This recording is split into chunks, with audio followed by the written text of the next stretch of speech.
sexual, horror o droga na hindi angkop sa mga bata. Sinubukan ngang lapitan ni Meghan ang kanyang lola Amelia dahil nag-aalala ito sa naging sitwasyon nila ngayon. Masyadong maingay ang controversial tungkol sa kanyang inang si Dara, kaya kahit siya ay naaapektuhan na rin. Ano na lamang daw umano ang kanyang gagawin kung sakaling pati ang karir niya ay madamay sa isyu ng kanyang ina. Ganun pa man ay awang-awa si Miss Amelia sa kanyang apong si Meghan sapagkat hindi niya dapat ito nararanasan. Dito rin nagdesisyon itong si Dara na wag na lang munang magpakuha ng interview, lalo't halos isuka na nga siya ng taong bayan at ng kanyang mga fans. Dismayado kasi ang mga ito, lalo't karamihan ay hindi nga sang-ayon sa ginawa nga nitong si Dara na pakikipag-apid sa ibang lalaking may pamilya. Sa kabilang banda, dahil sa awa ni Miss Amelia kay Meghan, ay sinubukan ngang tawagan ni Miss Amelia itong si Miss Monica upang timbrihan ito na kung sakaling babalik itong si Meghan sa Yumi ay wag umano nitong tanggihan sapagkat hindi niya umano alam kung paano pa kakausapin ng maayos itong si Meghan. Ngunit anya pa nitong si Miss Monica na taas noo at ingrata si Meghan. Si Meghan umano ang laging pinagbibigyan nitong si Miss Monica kesa kay Jenny.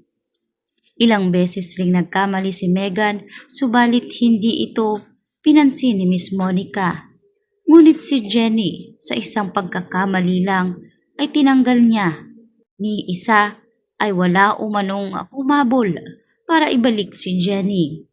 Kaya naman tama lang kay Meghan na hindi natanggapin matapos nitong magmataas sa kanyang mga ginawa ay parang proud na proud pa itong si Meghan sapagkat malakas ang kapit niya lalo't isa siyang halari.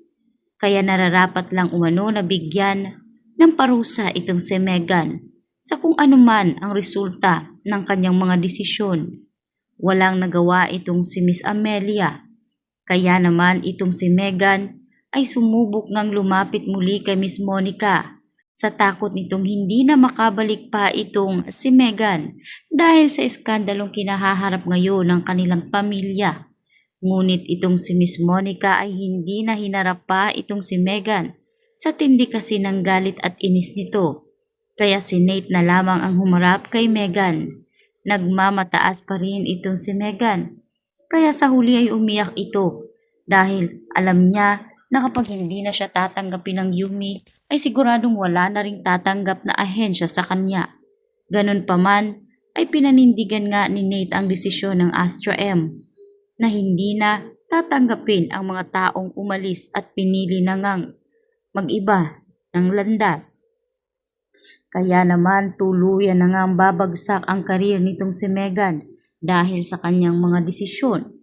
At itong si Dara hanggang ngayon ay hindi pa rin lumalabas ng kanyang silid dahil sa tindi ng kahihiyan na ginawa nito noong sinubukan niya nga makipag-usap kay Freddie.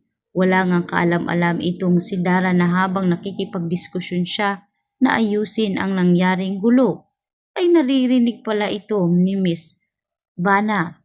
Pinalakpakan pa siya ni Vanna na para bang nanonood si Miss Vanna ng isang palabas, kaya halos hiyang-hiya at matunaw si Dara sa kahihiyan dahil briefing pala ang naturang pag-uusap. Dali-dali ngang umalis itong si Dara at hindi na makalingon at makatingin ng diretso kay Vanna. Sa hiya kasi nito na ipinagpipilitan pa rin ni Dara ang gusto niya kahit mismong si Freddie na ang umaayaw sa kanilang dalawa.